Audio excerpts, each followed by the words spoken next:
Bonsoir à vous, merci d'être présent ce soir. C'est le dernier élément de la série que j'ai commencé sur ces dons de motivation. On va aborder ce soir le 7e et dernier, le don de motivation, le don rédempteur, comme on le dit aussi, de la miséricorde. Et c'est un don assez exceptionnel qu'on va découvrir ce soir. Pour faire un bref rappel, qu'est-ce que c'est que ces dons de motivation? En fait, on peut distinguer dans le Nouveau Testament 3 sortes de dons. Les dons du Père, les dons du Fils et les dons du Saint-Esprit. Les dons du Saint-Esprit, on en parle souvent, ils sont assez bien connus. Les dons du Fils, c'est les dons qui sont faits à l'Église sous la forme des 5 ministères. Et les dons du Père, ce sont ceux qui nous viennent effectivement de Dieu le Père, comme on le voit dans ce verset de 1 Corinthiens 12. Il y a diversité de dons ou de charismes, mais le même esprit, ce sont les dons du Saint-Esprit. Diversité de services, diaconia, mais le même Seigneur, Jésus. Diversité d'actes, énergema, mais le même Dieu, Théos, le Père, qui accomplit tout en tous. Et les 7 dons du Père, ces 7 dons de motivation, sont énumérés dans Romains 12. Nous avons des dons différents selon la grâce qui nous a été accordée. Si quelqu'un a le don de prophétie, qu'il l'exerce en accord avec la foi. Si un autre est appelé à servir, qu'il se consacre à son service. Que celui qui enseigne se donne à son enseignement, et celui qui a le don d'encourager à l'encouragement, que celui qui donne le fasse avec générosité, celui qui préside avec zèle, et que celui qui exerce la bienveillance ou la miséricorde le fasse avec joie. Et le tableau suivant résume, vous avez l'habitude de le voir maintenant parce que je l'ai montré chaque fois, résume cette situation avec les dons de motivation qui sont pour tous les hommes, pas seulement pour les chrétiens. Ils sont pour vos collègues de bureau, ils sont pour les gens que vous rencontrez, pour vos enfants, pour leurs conjoints, etc., que sais-je. Tous ont l'un de ces 7 dons d'une manière plus prononcée que les autres. Tandis que les dons du Saint-Esprit sont pour les chrétiens et les dons de Jésus sont pour l'Église. Voilà comment c'est réparti. On va reprendre le schéma habituel, les caractéristiques générales du don, ensuite les caractéristiques comportementales de la personne qui est au bénéfice de ce don, les points forts, les points faibles, etc., etc., le même schéma que d'habitude. Il y aura une petite conclusion en plus. Alors, qu'en est-il du miséricordieux ou de la miséricordieuse? Quelles caractéristiques générales?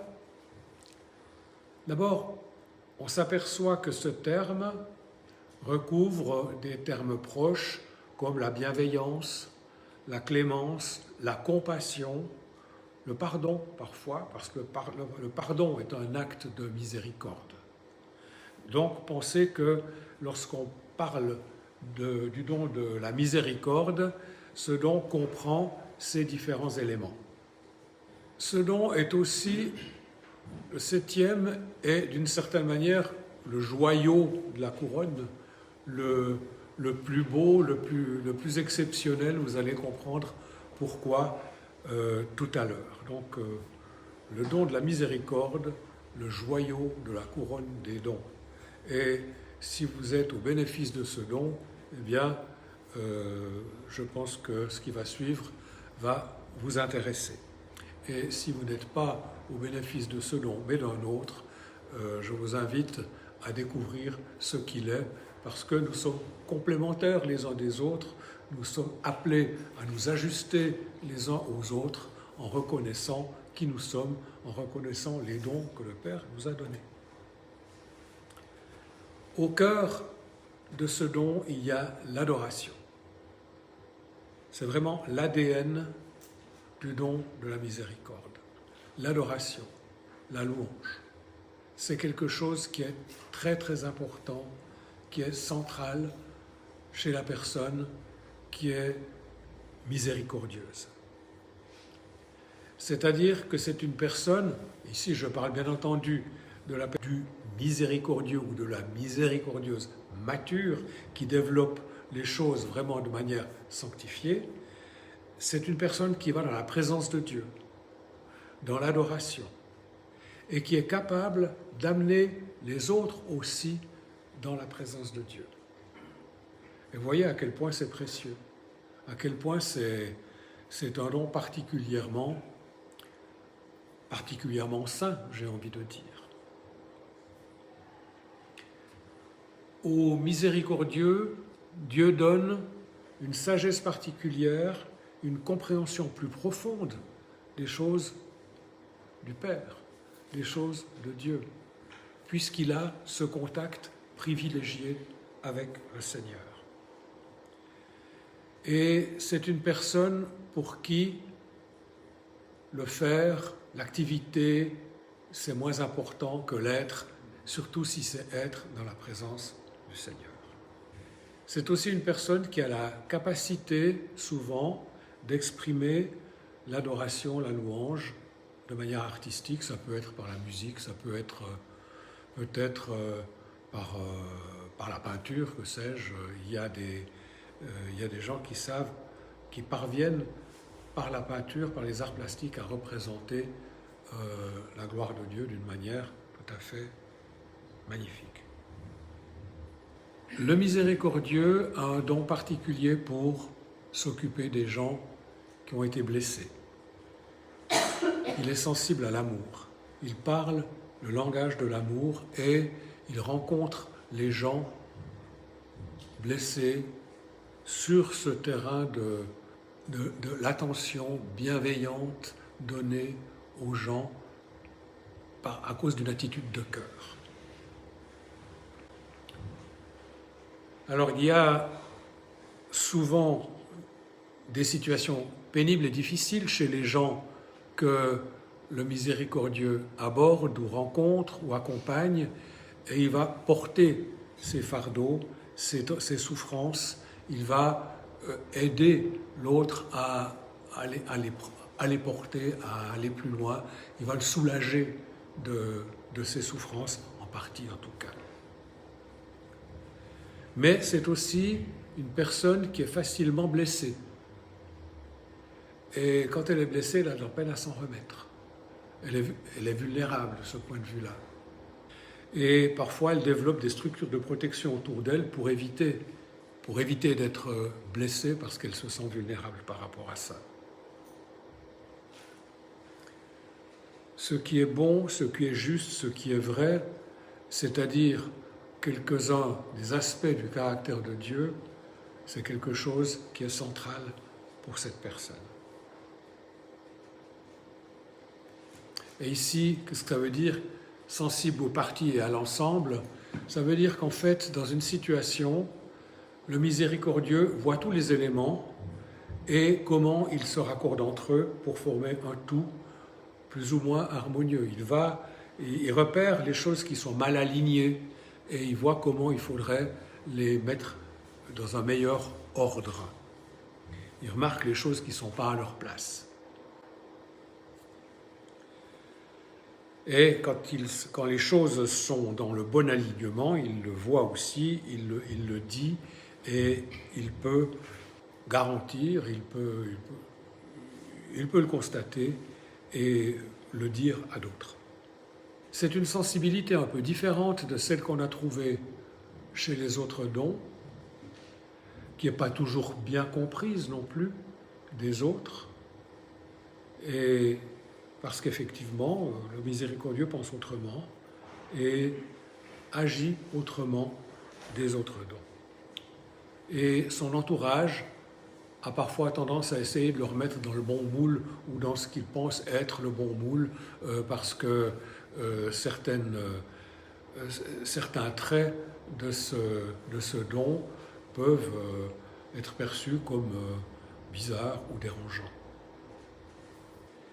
Et donc, si le miséricordieux est si la miséricordieuse est celle que Dieu lui a donné d'être, les choses que fait cette personne vont prendre une saveur spéciale, une saveur différente de ce qu'on voit chez les autres. Alors, du point de vue du comportement, qu'est-ce que cela donne?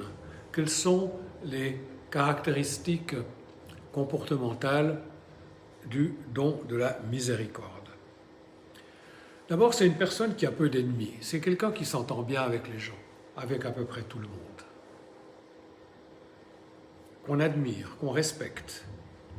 Les personnes blessées apprécient les miséricordieux, se sentent accueillis, se sentent bien avec eux, en sécurité, et se confient.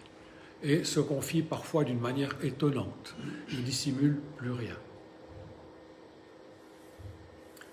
Le miséricordieux sent qu'il est blessé, sent qu'il est rejeté, et comme il le sent, il va vers ces personnes, il les rencontre, il essaye de leur parler et d'entrer en relation pour les aider à surmonter ces blessures et ces rejets.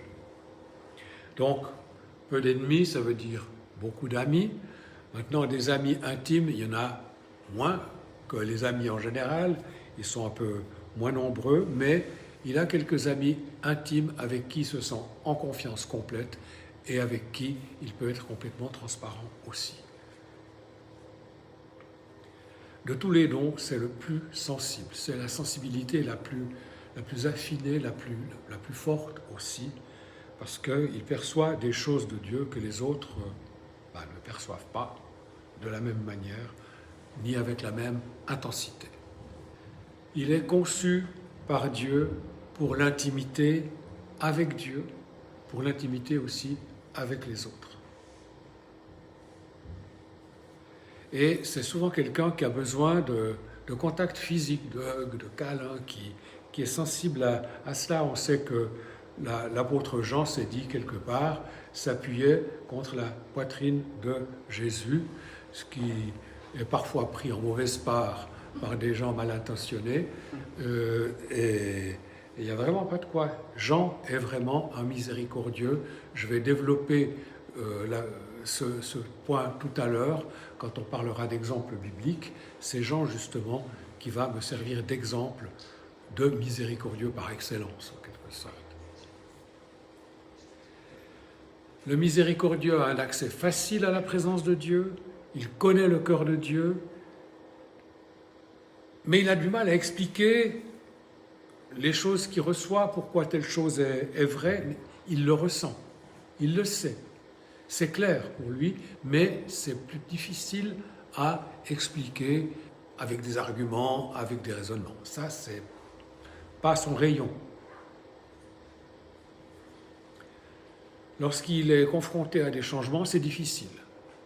Il est lent à changer, il a besoin de temps, parce que tout changement, un déménagement, une situation de famille qui se transforme, un deuil, que sais-je, c'est beaucoup d'émotions qu'il faut gérer. Et comme les émotions, comme c'est quelqu'un de très émotif, il a plus de peine que les autres à négocier ces changements. Une chose qu'il déteste, c'est la confrontation. Devoir affronter quelqu'un, dire qu'il n'est pas d'accord et avoir des disputes. Non, il est là pour réconforter, pas pour confronter. Sa grande sensibilité l'expose à des réactions parfois excessives. C'est un émotif, il fait des drames. C'est pas quelqu'un qui est tout à fait contenu dans ses émotions. C'est quelqu'un de plus difficile à côtoyer dans certains moments, spécialement pour les gens qui sont différents de lui. Il est attiré dans le combat spirituel par amour pour les autres, parce qu'il voit les souffrances, parce qu'il voit les abus démoniaques dont les autres sont victimes, et il veut il veut il veut lutter, il veut entrer dans le combat spirituel pour leur porter secours. Il aime l'adoration, vraiment, à peu près par-dessus tout, et il veut vraiment que Dieu ait du plaisir à l'adoration, ait du plaisir à la louange qu'on lui apporte. Mais il a des côtés têtus, il veut faire les choses comme il l'entend, à sa manière, et parfois il oublie de faire les choses que Dieu attend de lui. Il fait ses choses à lui. Et il faut parfois il y a parfois des combats au terme desquels il se rend compte qu'il n'a pas fait les bons choix et qu'il doit revenir en arrière et viser mieux le vrai objectif, faire ce que Dieu attend de lui. Comme il n'aime pas la confrontation, il n'aime pas non plus devoir prendre parti quand il y a des gens qui sont en désaccord sur un point ou sur un autre. Et il a peur de blesser. Il ne veut surtout pas blesser, il veut réconforter. Il est attiré par le don du prophète qui est à peu près son exact opposé. Les contraires s'attirent, en quelque sorte. J'en donnerai un exemple tout à l'heure. Parmi les faiblesses principales, il y en a 4 ou 5, eh bien, son désir d'intimité, son désir de contact physique peut le conduire à l'impureté.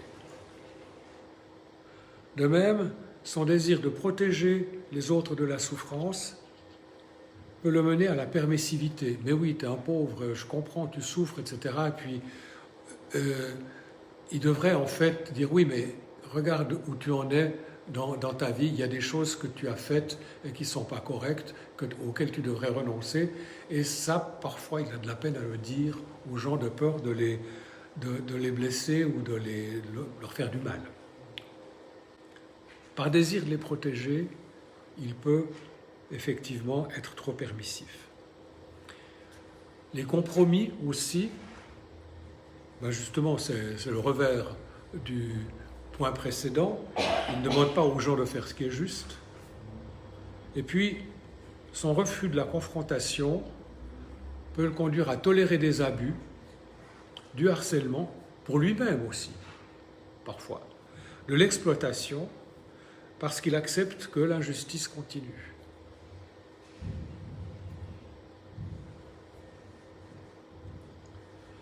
Alors j'ai dit qu'il y avait des exemples bibliques, je ne suis pas sûr de comprendre, je n'ai pas développé tous les autres, ni celui d'Adam, ni celui de David, ni celui de Josué, ni celui de Ruth, mais voilà l'énumération que j'ai trouvée dans mon livre de référence, alors je vous les donne comme je les ai trouvés, mais Marie de Béthanie, mais l'apôtre Jean, là j'ai des éléments intéressants à vous donner pour vous montrer en quoi il est vraiment un miséricordieux. Les miséricordieux savent reconnaître l'amour authentique, et c'est bien le cas de Jean. Et pour Jean, le thème de l'amour, il est partout.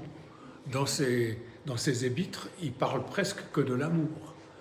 Il utilise ce terme beaucoup plus souvent que les autres écrivains bibliques, et aussi bien dans l'Évangile qu'il a écrit que dans ses lettres. Et je vous donne ici toute une série de références. Je suis allé vérifier, ça joue, hein. Vous pouvez aller voir vous-même, vous verrez que dans ces passages, effectivement, Jean parle de l'amour. Mais j'en ai isolé un que voici, 1 Jean 4, versets 7 à 11. C'est très caractéristique. Bien-aimés, aimons-nous les uns les autres, car l'amour vient de Dieu. Et toute personne qui aime est née de Dieu et connaît Dieu. Celui qui n'aime pas n'a pas connu Dieu, car Dieu est amour. Voici comment l'amour de Dieu s'est manifesté envers nous. Dieu a envoyé son Fils unique dans le monde, afin que par lui, nous ayons la vie.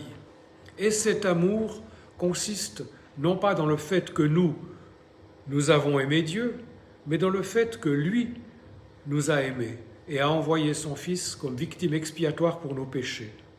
Bien-aimés, puisque Dieu nous a tant aimés, nous devons nous aussi nous aimer les uns les autres. Voyez, le nombre de fois que le mot amour ou le verbe aimer figure dans un passage aussi, dans ces quelques lignes. Et c'est vraiment caractéristique de Jean. C'est un thème qui pour lui est vraiment central, l'amour. D'ailleurs, il utilise aussi des termes comme mes petits-enfants, mes bien-aimés, mes chers, etc. Des termes qui expriment les relations et l'affection. Le miséricordieux est quelqu'un qui a besoin d'amitié profonde, d'amitié réciproque, où chacun s'engage vis-à-vis de l'autre. Et il est attiré par le don du prophète, comme je l'ai dit. Pour Jean, le prophète par qui il est attiré, c'est Pierre. Et souvent, Pierre et Jean sont ensemble. Dans les Actes, on voit qu'il y a plusieurs épisodes où Pierre et Jean, surtout dans les premiers chapitres, sont ensemble et prêchent et rencontrent des gens à qui ils parlent ensemble. Alors là aussi, je vous renvoie à quelques passages. Et Jean privilégie le contact direct avec les gens. Bien sûr, il leur écrit, mais voyez ce qu'il dit ici. « J'ai beaucoup de choses à vous écrire, mais je n'ai pas voulu le faire avec le papier et l'encre. J'espère venir chez vous et vous parler de vive voix afin que notre joie soit complète. » Être là, en communion avec les gens, les rencontrer, les toucher, passer du temps avec eux. Et il était souvent proche de Jésus, là aussi un certain nombre de références que vous pouvez aller regarder, et il se désigne lui-même comme le disciple que Jésus aimait. Il y avait une relation vraiment particulièrement forte entre Jean et Jésus. Jean, le disciple que Jésus aimait. Dans les relations, il appréciait la communion, le fait d'être ensemble. Nous savons que nous sommes de Dieu. Nous, ensemble, nous sommes de Dieu. Et que le monde entier est sous la puissance du mal. Mais nous savons aussi que le Fils de Dieu est venu et nous a donné l'intelligence pour connaître le vrai Dieu. Et nous sommes unis, communion, au vrai Dieu, si nous sommes unis, communion, à son Fils Jésus-Christ. C'est lui qui est le vrai Dieu et la vie éternelle.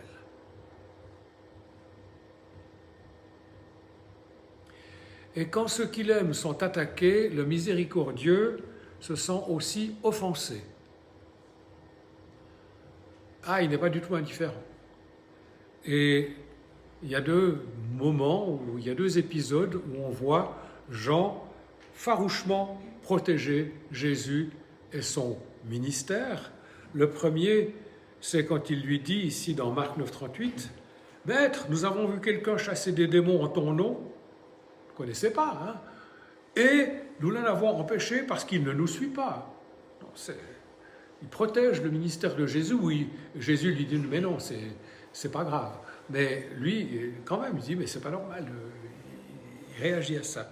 Ou bien, ici, Luc 9, 53 et 54, Jésus envoie Pierre et Jean, ou Jacques et Jean, dans un village pour séjourner en allant à Jérusalem, mais c'est un village samaritain.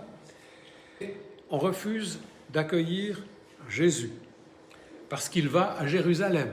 Hein, les Samaritains et les Juifs, on sait qu'ils n'étaient pas copains. Voyant cela, ses disciples Jacques et Jean disent « Seigneur, veux-tu que nous ordonnions au feu de descendre du ciel et de les consumer comme l'a fait Élie ?»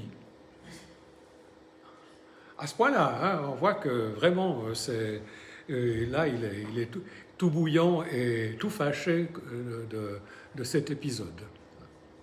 Vous avez compris maintenant que le miséricordieux, la miséricordieuse, bien sûr, il faudrait pouvoir toujours dire les deux, est sensible aux besoins des autres, aux besoins émotionnels des autres, le besoin d'être ensemble, de communion, de joie, l'amour, la crainte, les situations de crainte, la confiance dans la situation de souffrance aussi. Le miséricordieux est sensible à tout ça. Cela dit, ça n'est pas quelqu'un qui prend facilement autorité, il suit plutôt le mouvement, sauf si ça devient nécessaire. Et on voit, par exemple, dans Acte 4, 2 épisodes où Jean prend clairement position contre quelque chose qui n'est pas correct.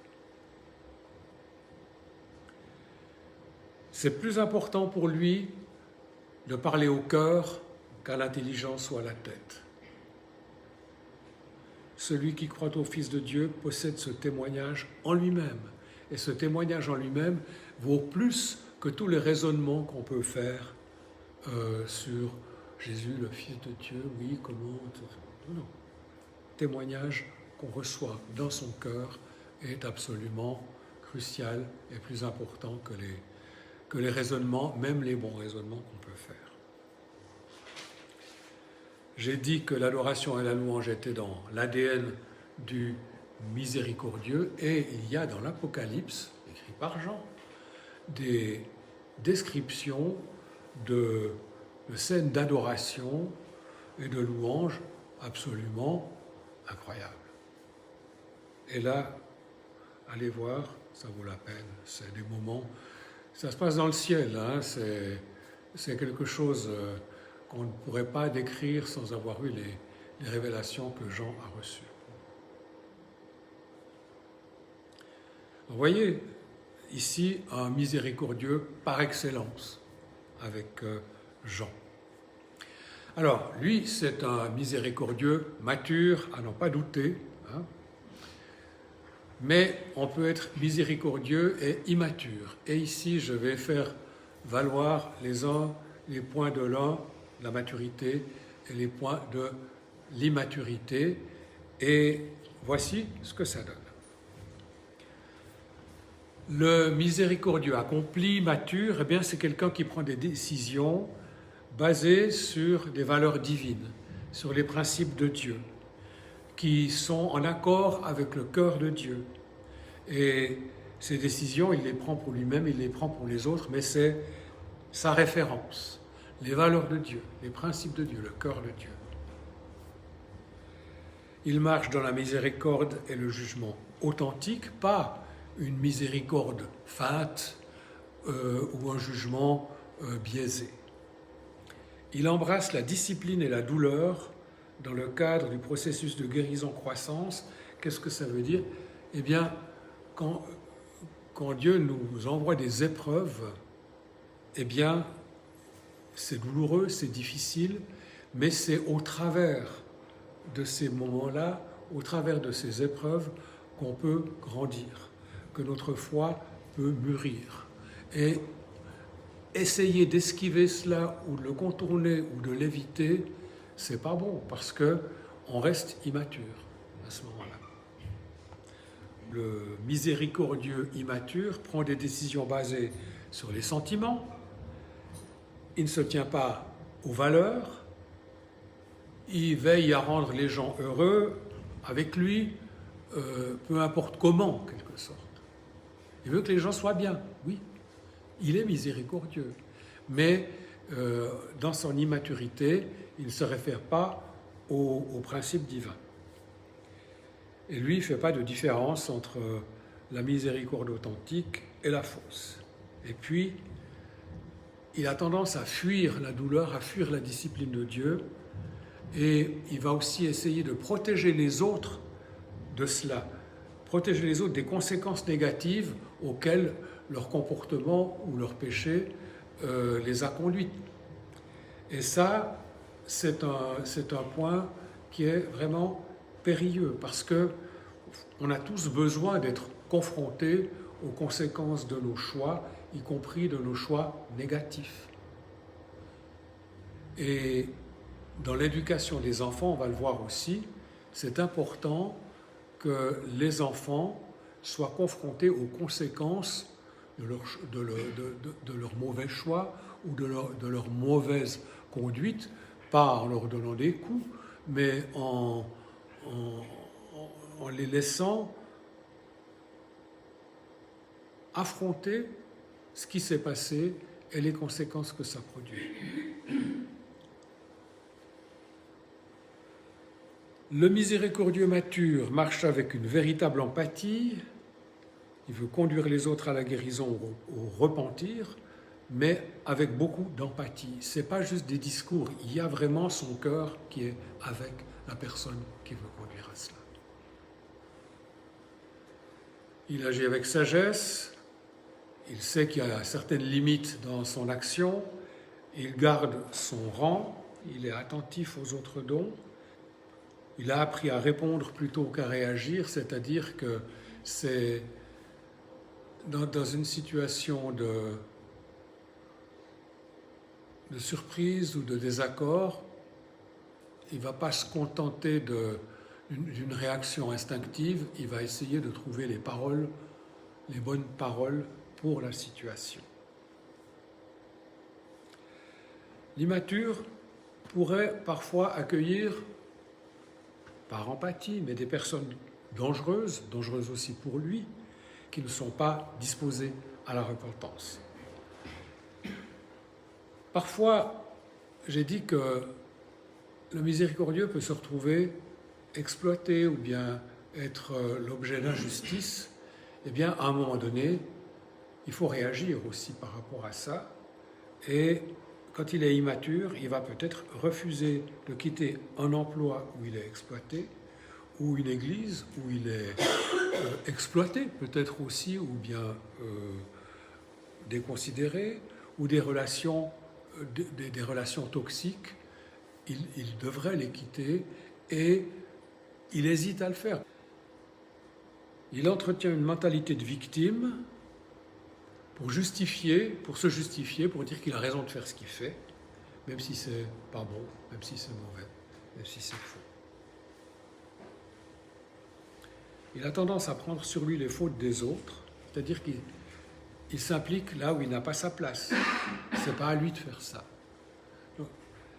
L'autre garde son rang, on le voit. Il reste à sa place, dans ce sens-là.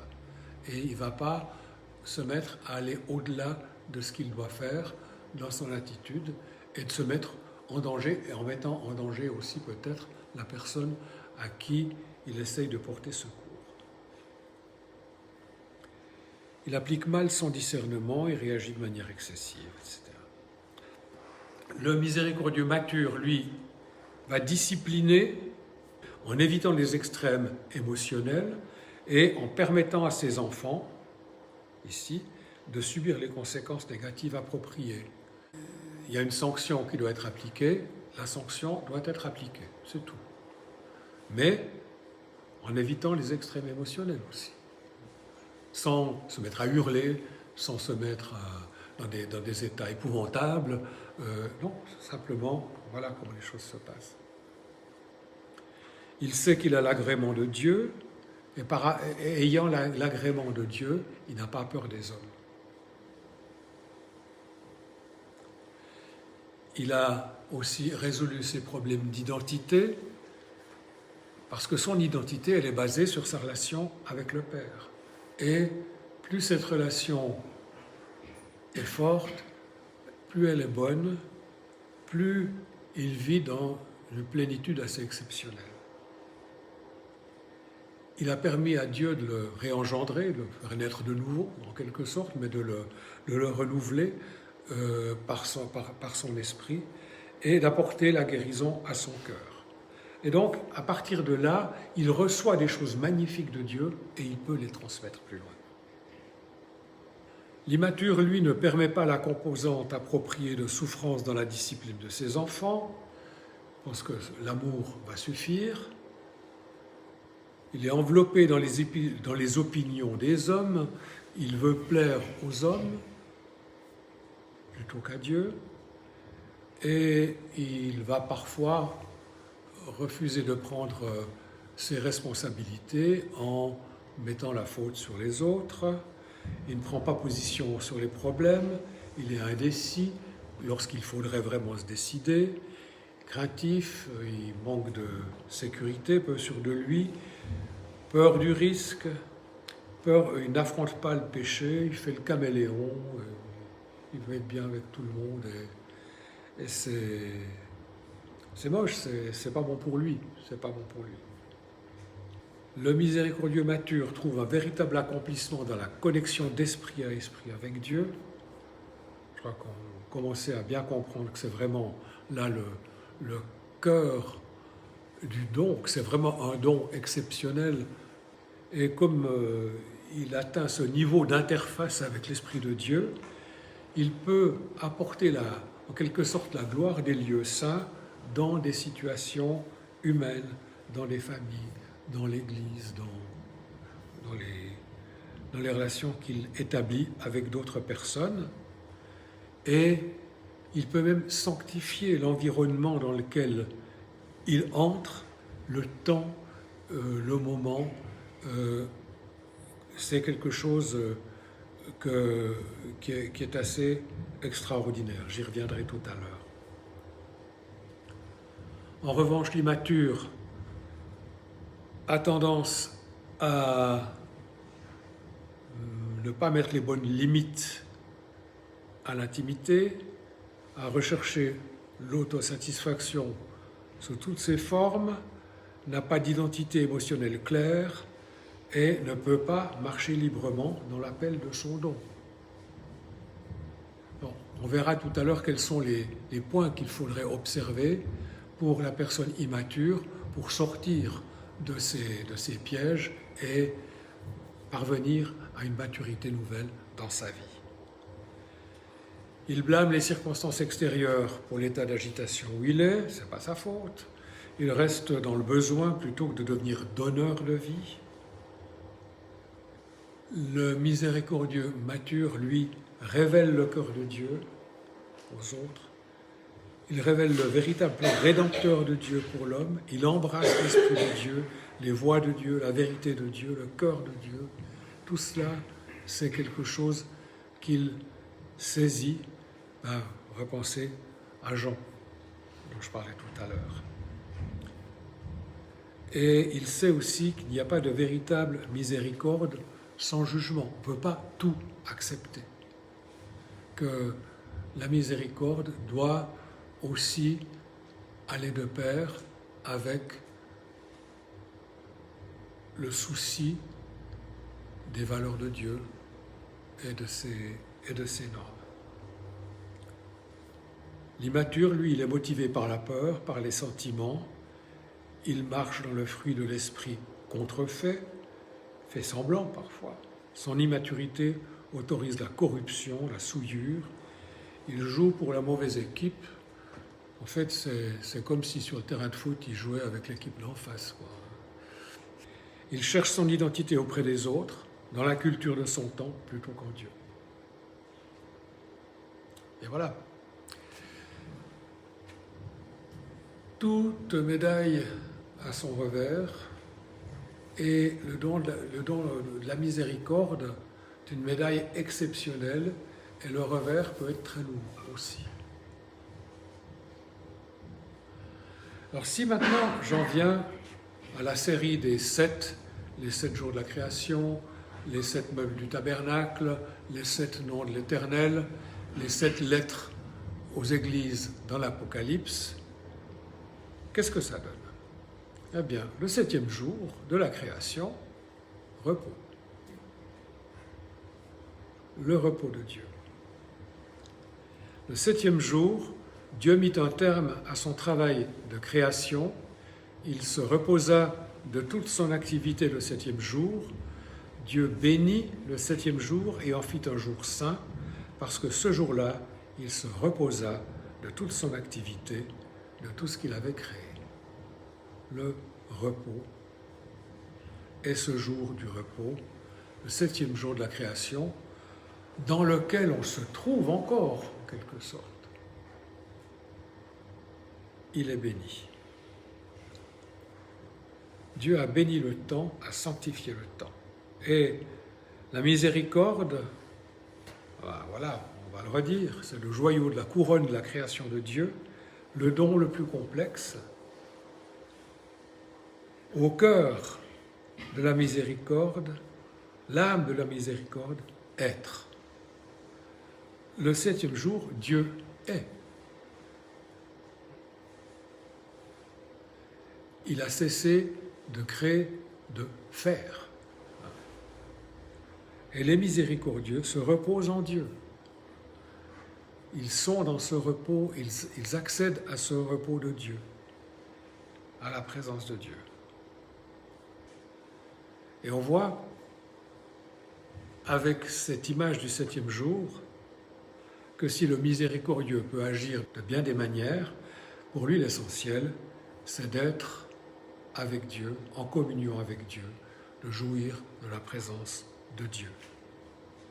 Et il voit la présence de Dieu dans des endroits où peut-être les autres ne le voient pas. Il voit la marque de Dieu dans des situations. Il a cette sensibilité qui lui permet de reconnaître cela. Il est plus intuitif. Il est moins analytique que d'autres. Il célèbre ce qui est bon, ce qui est juste, ce qui est vrai, l'harmonie, l'ordre, la relation entre les éléments et l'ensemble qu'ils forment, parce que c'est beaucoup plus beau quand les éléments sont en harmonie et forment un ensemble vraiment réussi. C'est quelque chose, je pense que les miséricordieux doivent bien savoir arranger les bouquets de fleurs. Les meubles du tabernacle, ici le 7e meuble, c'est le propitiatoire, c'est-à-dire le couvercle qui se trouve sur l'arche. Tu feras un couvercle en or pur, sa longueur sera de 125 cm et sa largeur de 75 cm. Tu feras 2 chérubins en or battu aux 2 extrémités de ce propitiatoire. Fais un chérubin à l'une des extrémités et un chérubin à l'autre extrémité. Vous les ferez sortir du propitiatoire à ces 2 extrémités. Les chérubins étendront les ailes par-dessus le propitiatoire, ils le couvriront de leurs ailes et se feront face l'un à l'autre. Ils auront le visage tourné vers ce couvercle. Tu mettras le propitiatoire sur le coffre, sur l'arche, et tu mettras dans cette arche le témoignage que je te donnerai.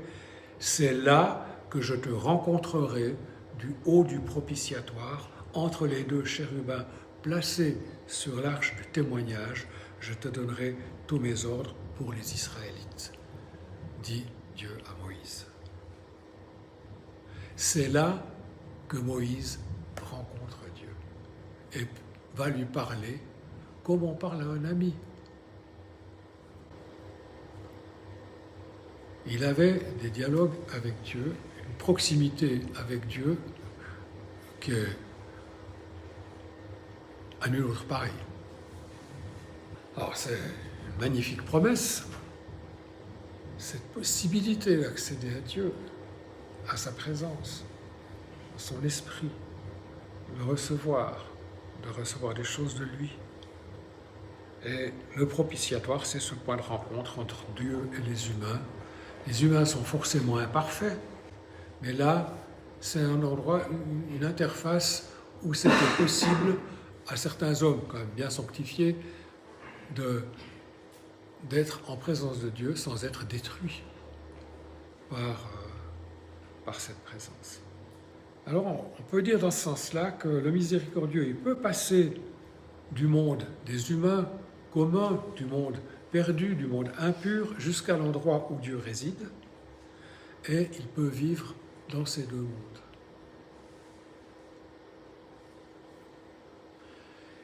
Et puisqu'il a accès à cette plénitude de Dieu, il peut prendre de cette plénitude avec lui et l'apporter dans les situations où il rencontre les autres.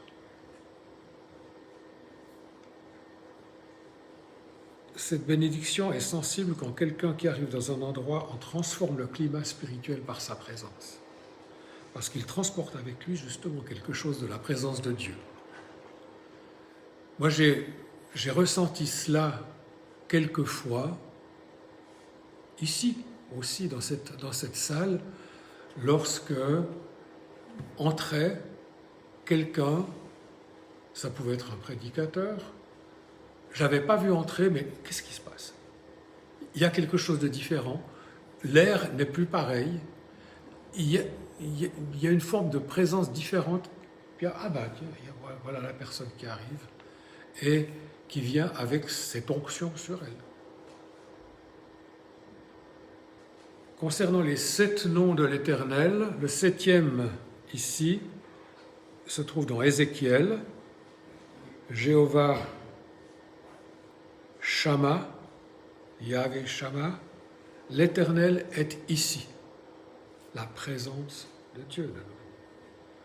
Et moi je trouve assez extraordinaire de voir avec cette série des 7 comme finalement la Bible est incroyablement cohérente et c'est un signe de son inspiration profonde, jusque dans le détail, que de voir qu'effectivement les 7 jours de la création, les 7 meubles du tabernacle, les 7 noms de l'Éternel, les 7 lettres de l'Apocalypse, etc., eh bien, le premier de chaque, il y a des éléments communs. Le deuxième de chaque, des éléments communs, et ça correspond aux 7 dons de motivation.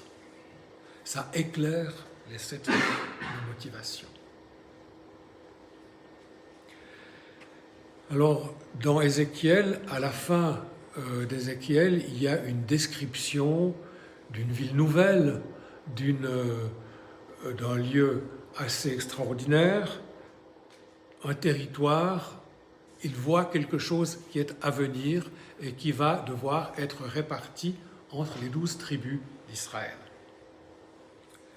Et la conclusion, à propos de cette ville nouvelle, est celle-ci: le pourtour de la ville fera 9 kilomètres, et dès ce jour, le nom de la ville sera « L'Éternel est ici ». C'est pour ça que je pense que ça correspond à la Nouvelle Jérusalem, parce que c'est bien là que l'Éternel sera dans les temps, au-delà du temps, dans l'éternité. La présence de Dieu. Beaucoup de gens qui ont le don de la miséricorde recherchent la présence de Dieu, la désirent pour eux-mêmes, mais ils ne doivent pas se contenter de prendre ça pour eux-mêmes, parce que s'ils ont ce don, c'est que Dieu les a destinés à apporter sa présence, quelque chose de sa présence, là où ils sont, dans leur cité, dans leur région, sur la terre, dans leur église, dans leur famille, là où ils sont. Ils transportent quelque chose de la présence de Dieu. Concernant les paroles du Christ en croix, la toute dernière, la voici: « Père, je remets mon esprit entre tes mains. » Alors ici, c'est intéressant parce qu'on se dit, mais où est la miséricorde? Qu'est-ce que ça nous enseigne sur le don de la miséricorde? Alors voici ce que j'ai compris. D'abord, on va prendre le passage dans Luc 23. C'était déjà presque midi et il y eut des ténèbres sur tout le pays jusqu'à 3 heures de l'après-midi.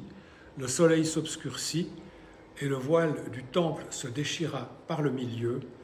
Jésus s'écria d'une voix forte: « Père, je remets mon esprit entre tes mains. » Après avoir dit ces paroles, il expira. C'est la dernière parole du Christ en croix. Peu avant, Jésus a aussi dit: « Mon Dieu, pourquoi m'as-tu abandonné ?» Et donc, Jésus est dans une situation d'un défi assez incroyable, parce que à ce Dieu, ce Père, dont il dit « Mais pourquoi m'as-tu abandonné ?» il va quand même remettre son esprit. Malgré la peine, la blessure qu'il a certainement dû éprouver quand il a vécu à fond cet abandon de Dieu. Sur la croix, il était abandonné du Père, il était abandonné de tous. Vraiment, c'est la solitude la plus extrême. Mais il choisit, même après cette épreuve terrible, dans cette épreuve terrible, parce qu'il y a encore, et il est sur le point de mourir, « Père, je remets mon esprit entre tes mains. » C'est pourquoi on peut dire que Jésus, là, fait ce qui est juste, mais pas forcément ce qu'il ressent comme étant juste. Et dans ce sens-là, il ne cède pas à une tentation fréquente chez les miséricordieux, celle, quand on est blessé, de s'éloigner, de se retirer, de mettre des barrières pour empêcher d'être blessé encore plus. Et ici, le défi du miséricordieux dans ces épreuves, c'est d'exploiter sa plus grande force, l'intimité avec Dieu, se réconcilier avec Dieu, retrouver Dieu dont il a pu se sentir abandonné dans certaines situations d'épreuve très lourdes, retrouver la présence de Dieu, se réconcilier avec lui. Et dans ce sens, Dieu appelle le miséricordieux à faire ce que Jésus a fait sur la croix, aller vers la personne qui ne le mérite pas ou dont il a l'impression qu'elle ne le mérite pas, pour lui offrir quelque chose de son intimité avec Dieu. Ici, c'est plus par rapport à Dieu, mais c'est par rapport aussi aux gens. Dans les moments où Dieu ne fait rien, dans les moments où Dieu semble oublier ou ignorer la personne, alors que le miséricordieux a fait tout ce qu'il pensait devoir faire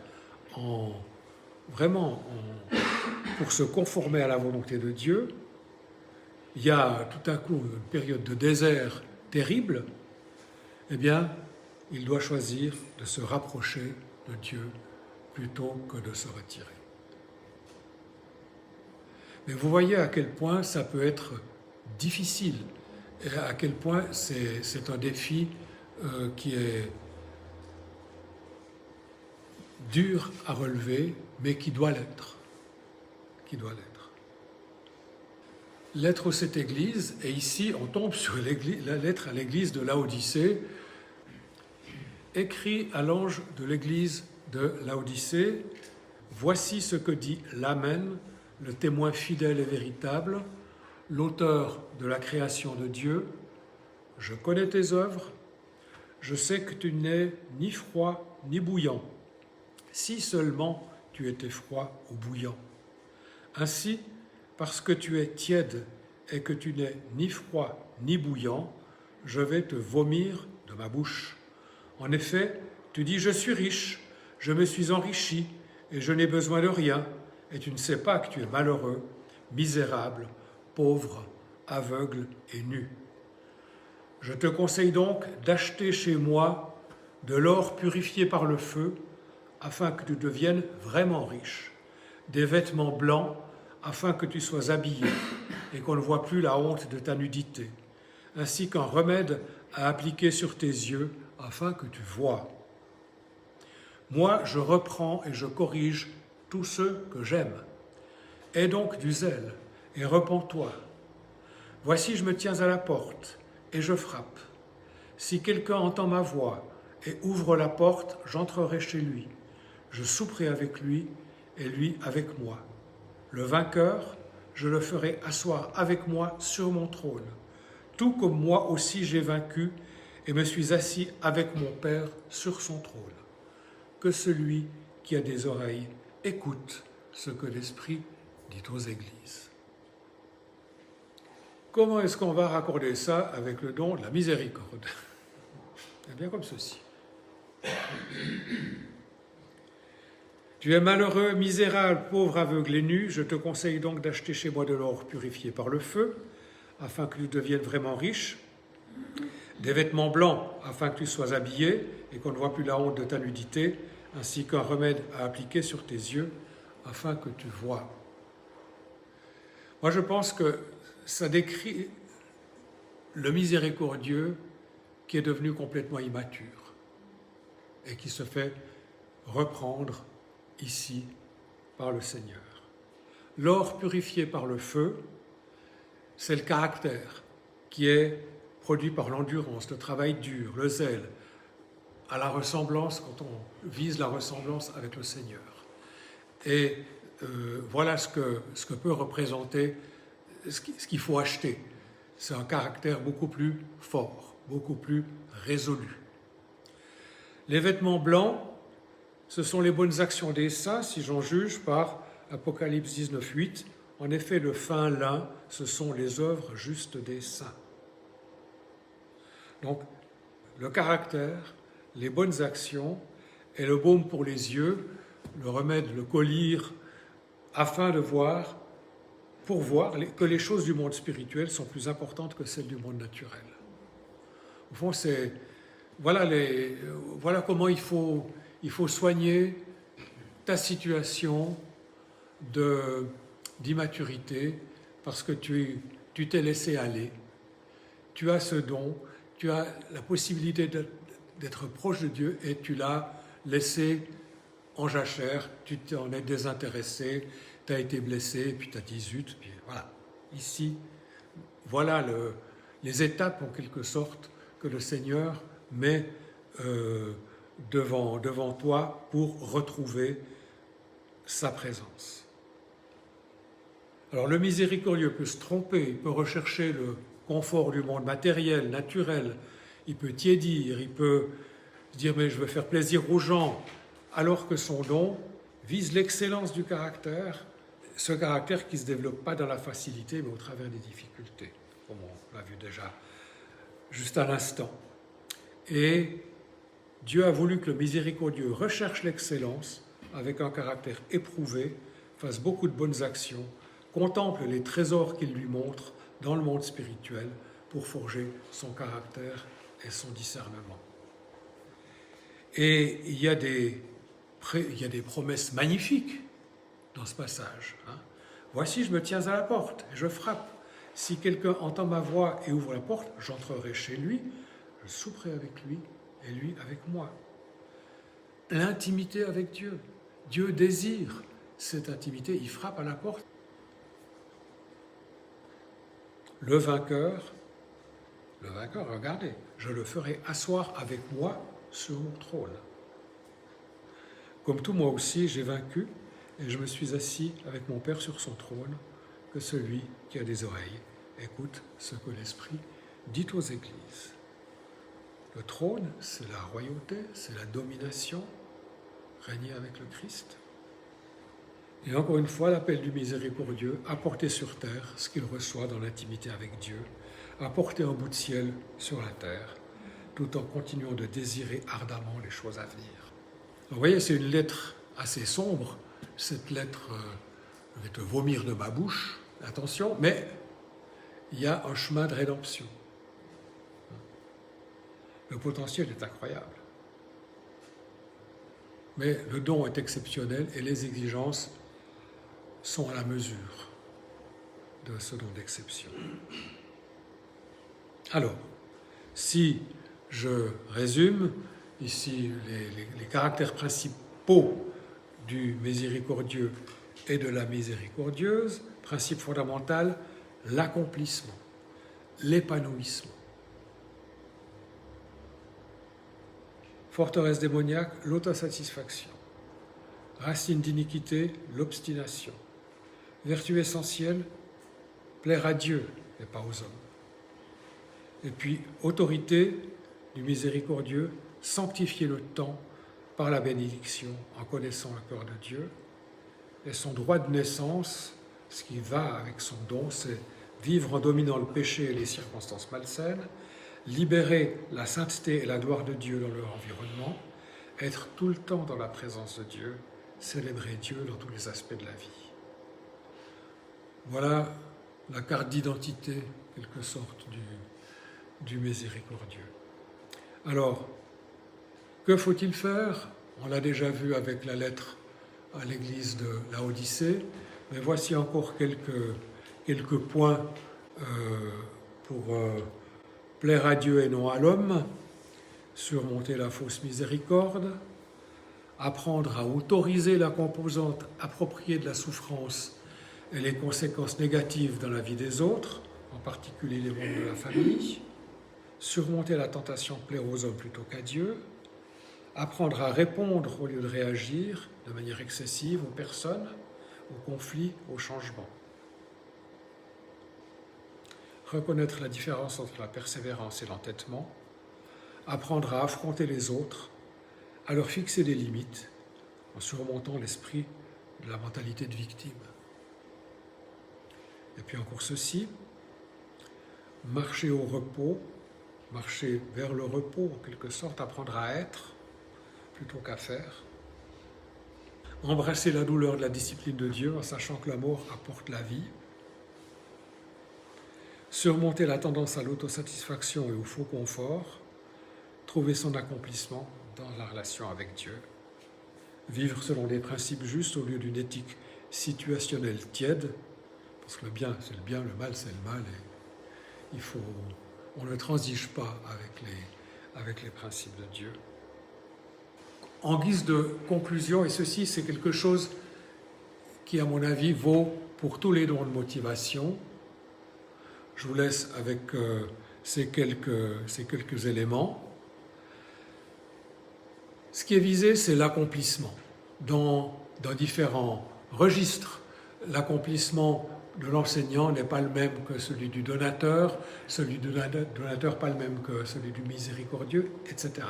Mais pour chacun de ces dons, il y a un accomplissement qui est visé, qui consiste à utiliser toutes ses capacités pour faire ce que Dieu a prévu pour nous selon le don qui nous est accordé. C'est ce qu'il faut viser. Pas se dire, oui, moi j'ai reçu ça, ok. Non, mais maintenant, il faut marcher vers davantage d'accomplissement. En réalité, c'est lui qui nous a fait. Nous avons été créés en Jésus-Christ pour des œuvres bonnes que Dieu a préparées d'avance afin que nous les pratiquions. L'accomplissement. L'accomplissement de Raphaël, ce n'est pas le même accomplissement que celui de Denis, ou que celui de Sandra, ou que celui de Wally. Ça dépend du don que vous avez reçu et des choses que Dieu vous montre, puisque Dieu n'a pas donné les mêmes choses à faire à tous ses serviteurs. Beaucoup de gens se disent, oui, mais finalement, il faudrait pouvoir... moi, j'aimerais vivre et puis être heureux. Est-ce que le bonheur, c'est l'objectif principal de l'existence? Je n'en suis pas convaincu. Surtout si le bonheur, ça consiste à avoir beaucoup d'argent pour faire ce qu'on veut, pour n'avoir pas de problème, et éventuellement pour payer des gens, pour faire les choses qu'on n'a pas envie de faire. Est-ce que c'est ça le bonheur? Mais je crois que l'accomplissement, c'est beaucoup plus important. Et puis, d'ailleurs, Adam et Ève dans le Jardin d'Éden, ils étaient au paradis, mais ils avaient des ordres de mission. Dieu leur a dit, soyez féconds, multipliez, remplissez la terre, soumettez-la. On fait ça comment? Voilà un beau problème à résoudre.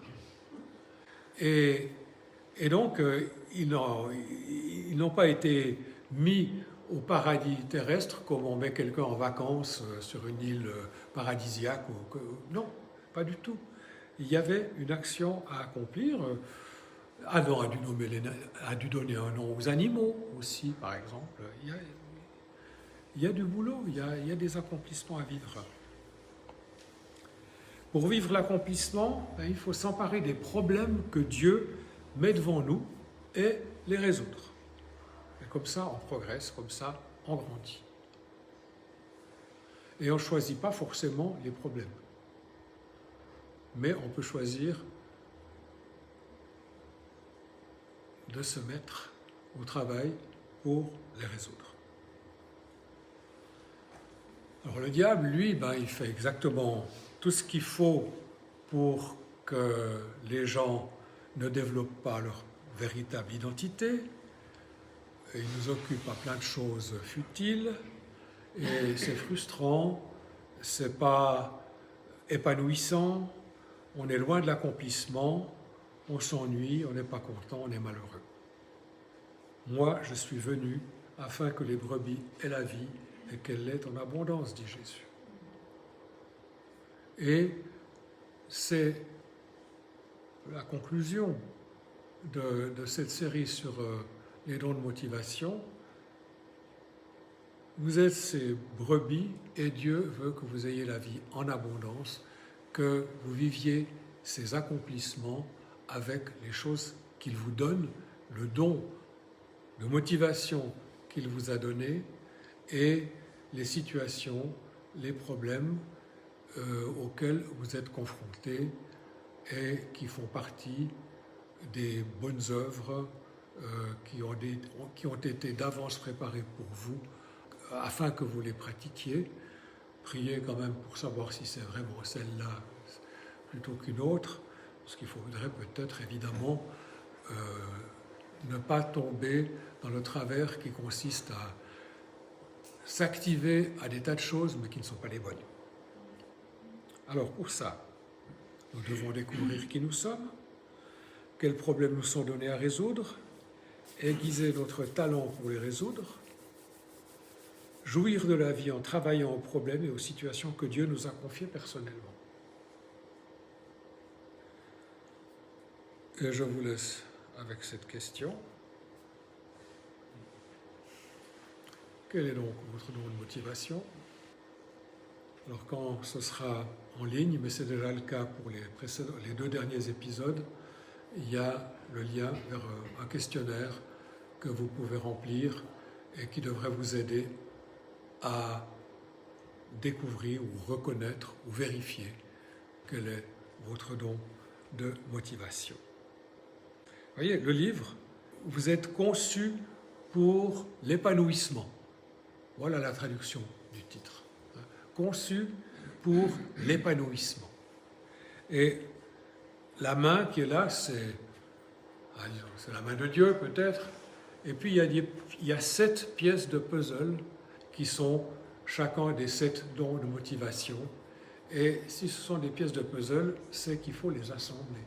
Et voilà à quoi nous sommes aussi invités, pas seulement pour nous-mêmes, mais on est appelé à vivre ensemble, à former un corps en Église. Peut-être que vous découvrez avec surprise que le don qui se dégage de tout ce qu'on a vu, ce n'est pas celui que vous espériez avoir. Ah bon, j'aurais préféré être prophète. Ah non, j'aurais préféré être autre chose. Mais voilà, ça vous a été donné, comme le fait qu'il n'y ait pas 2 individus parfaitement semblables, même chez les vrais jumeaux, on trouve quelques petites différences. Donc, oui, on n'a pas tous les mêmes dons, et puis on est invité à travailler avec celui qu'on a reçu. Alors, soyez bénis, et merci de votre attention.